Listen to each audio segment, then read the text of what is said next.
तो फिल्म की शुरुआत एक खाली घर से होती है जिसमें पहले से ही एक एंटिटी रहती है जिसकी नजर से हम इस घर को देख पा रहे हैं। घर देखने के बाद एंटिटी ऊपर जाकर एक कबर्ड में चली जाती है और जब एक फैमिली ये घर विजिट करने आते हैं तो वो उतर कर नीचे आ जाती है। असल में रेबिका नाम की एक लेडी अपनी फैमिली के साथ इस घर को देखने के लिए आई थी और उसे ये घर पसंद भी आ गया था। उसके बजट से बाहर होने के बावजूद वो इस घर को खरीदने का फैसला कर लेती है क्योंकि ये घर उसके बेटे टाइलर के स्कूल के बहुत करीब है। वो एक प्रोफेशनल स्विमर है। रेबिका चाहती है कि वो नेशनल लेवल पे प्ले करे और ऐसे में उसकी ट्रेनिंग में कोई भी रुकावट नहीं बननी चाहिए। हालांकि रेबिका का हस्बैंड रेबिका के इस फैसले से खुश नहीं क्योंकि उनको लगता है कि उनकी बेटी क्लोई इस बड़ी चेंज के लिए अभी तैयार नहीं। रिसेंटली ही उसकी एक दोस्त की डेथ हुई थी जिसके सदमे से वो अभी तक अपने आप को बाहर निकाल नहीं पाई थी।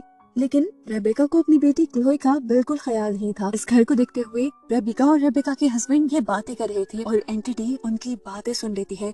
जैसे ही एंटिटी को पता चलता है कि रेबिका एक सदमे से गुजर रही है तो वो रेबिका को फॉलो करने लग जाती है और हम देखते हैं कि यहाँ रेबिका एक शीशे के पास आई थी जो शीशा यानी मिरर करीबन 100 साल पुराना था और ये बात उसे घर के ऑनर ने बताई थी। क्लोई इस घर को विजिट करने के लिए एक कमरे में चली जाती है जहाँ उसे फील होता है कि कबर्ड से जैसे कोई उसे देख रहा है। खैर सीन कट होता है और हमें दिखाया जाता है कि इस घर में पेंटिंग का काम शुरू हो चुका है। यहाँ पर काम करने वाले काफी सारी लेबर भाग चुकी है क्योंकि उन्हें लगता है कि इस बिल्डिंग में किसी की प्रेजेंस है, किसी एंटिटी की प्रेजेंस है। फिर थोड़े दिन बाद दिखाया जाता है कि रेबिका की फैमिली इस घर में शिफ्ट हो भी गई है। रेबिका किसी से फोन पे बात कर रही थी और हमें पता चला कि रेबिका ने इस घर को बिल पे करने के लिए अपनी ही कंपनी में फ्रॉड कर दिया था और इस चीज का उसे दुख भी नहीं था क्योंकि उसे लगता था कि अपने प्यारों के लिए कुछ भी कर गुजरना ठीक है। यहाँ पर हमें क्लोई को दिखाया जाता है जिसके पास कोई भी नहीं था। वो अकेले ही रो रही थी और रोते रोते वो सो गई। जैसे ही उसकी आंख लगी तो उसे अपने करीब किसी के होने का एहसास हुआ। वो फौरन बेड से उठ खड़ी हुई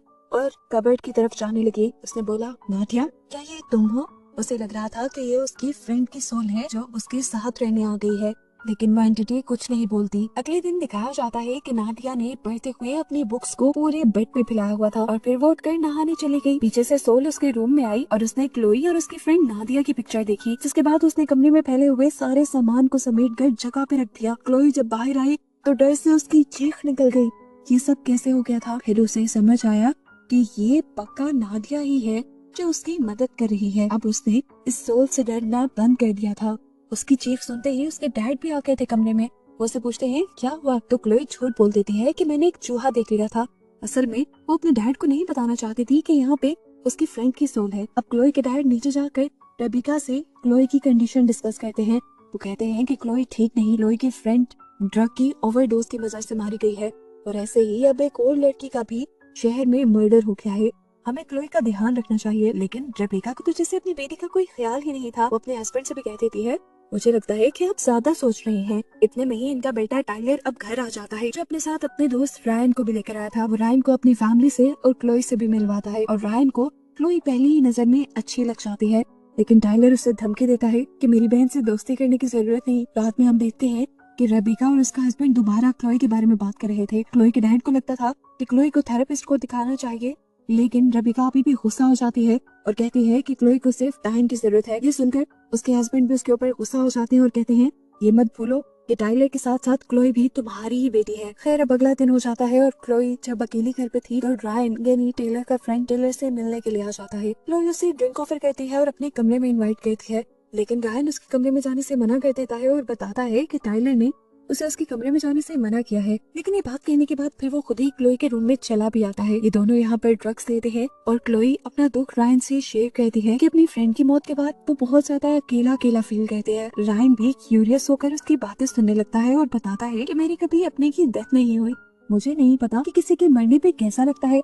जरा बताओ तो सही, जब कोई मर जाए तो कैसा फील होता है। क्लोई को तो अपना दुख सुनाने वाला कोई चाहिए था। वो भी अपना दुख सुनाने लगी और दुख सुनाते सुनाते ये दोनों एक दूसरे के बहुत करीब आ गए। यहाँ पर रायन ने भी अपना गम शेयर किया था कि उसके घर में किसी को भी उसकी परवाह नहीं थी।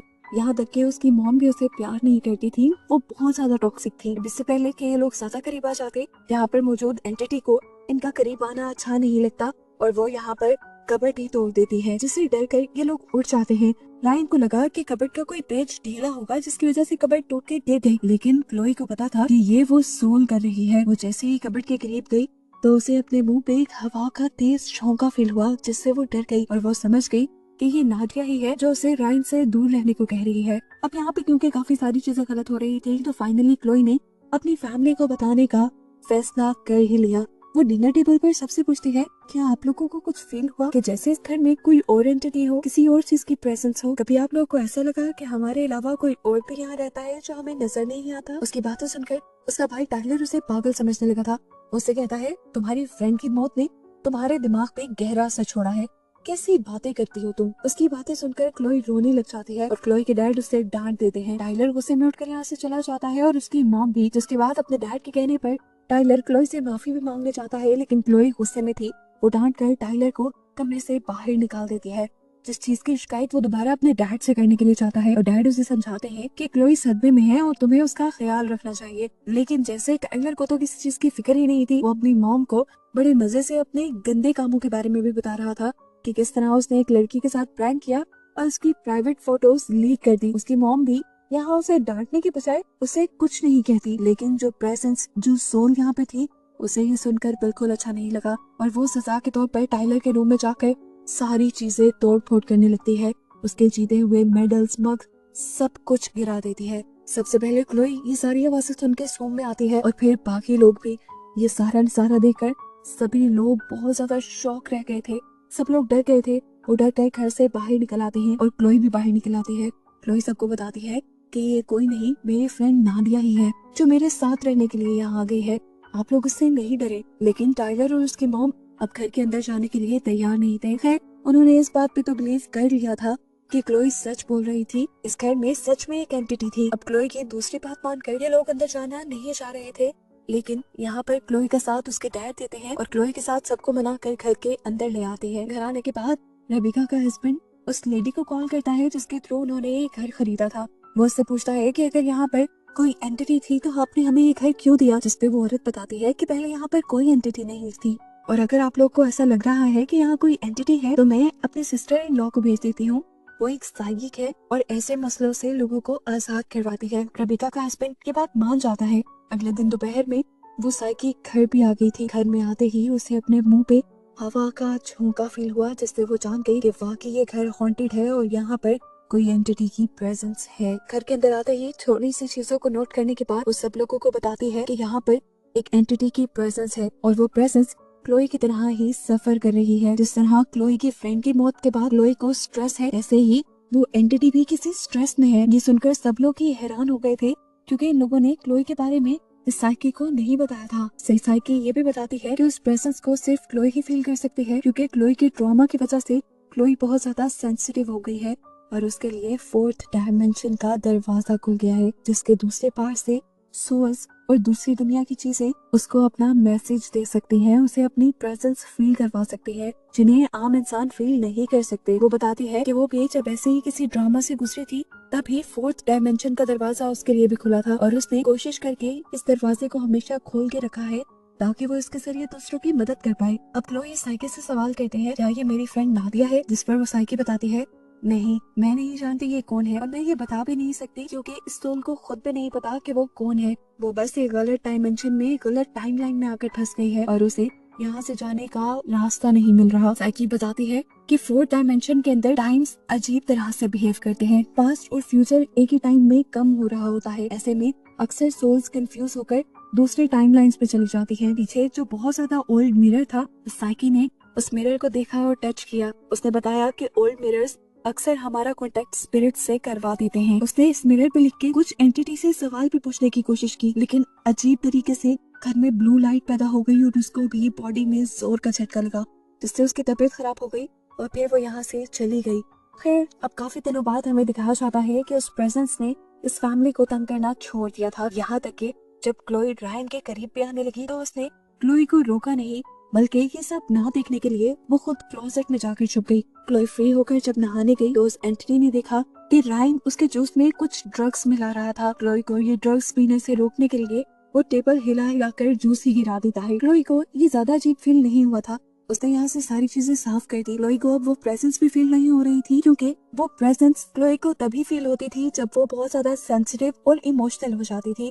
लेकिन रायन के साथ फ्रेंडशिप के बाद क्लोई की मेंटल हेल्थ काफी अच्छी हो गई थी और इस तरह उसका खुला हुआ फोर्थ डायमेंशन का दरवाजा बंद होने लगा था और वो अब ऐसे सोल्स और एंटिटीज को फील नहीं कर पा रही थी। यहीं पर क्लोई और रायन बातें करते हैं। क्लोई बताती है कि फ्राइडे को मॉम डैड घर पर नहीं होंगे, तुम आ जाना। रायन भी उसकी बात मान लेता है, हालांकि वो जानते थे कि टाइलर उस दिन घर पे होगा। यहाँ इसी दिन दिखाया जाता है कि वो साइकी रेबिका के हस्बैंड से मिलने के लिए आई।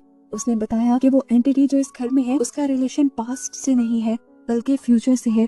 वो फ्यूचर में होने वाली किसी चीज को रोकने के लिए आई है जिसका ताल्लुक विंडो से है। लेकिन रेबिका का हस्बैंड उसकी कोई बात नहीं समझ पा रहा था, और क्योंकि रेबिका ने साइकी को अब अपने घर में आने से मना किया था तो वो उसे यहाँ से चले जाने को कह देता है। रात में दिखाया जाता है कि वो प्रेजेंस तड़प रही थी, उसे क्लोई को कुछ अर्जेंट बताना हो जैसे। वो क्लोई से बात करने के लिए, उसे जगाने के लिए टच करने की कोशिश करती है, लेकिन दिखाया जाता है कि कोई इनविजिबल वॉल उसे रोक रही है ऐसा करने से। क्योंकि क्लोई अपने मेंटल ट्रॉमा से बाहर निकल चुकी थी, तो इसलिए ये सोल ना तो उसे अपनी प्रेजेंस फील करवा सकती थी और ना ही इससे कोई बात कर सकती थी। फ्राइडे का दिन भी आ जाता है और रायन अब टाइलर के घर आ चुका था। वो सबसे पहले टाइलर से मिलता है और फिर फौरन ही किचन में चला जाता है। 2 जूस के गिलास लेता है और दोनों में ही ड्रग्स मिला देता है, जिसमें से एक जूस का गिलास उसने टाइलर को दे दिया, जिसे पीते ही चंद ही मिनटों में टाइलर सो गया। और फिर दूसरा गिलास लेकर वो क्लोई के रूम में चला गया। रूम में आते ही इस मर्तबा क्लोई को कुछ बुरा एहसास हुआ था। उसने घबराकर पूछा, टाइलर कहाँ है? रायन ने कहा, फिक्र मत करो, मैं उसे सुला आया हूँ। ये सुनकर वो समझ गई कि जरूर रायन ने टाइलर को ड्रग्स दी होंगी।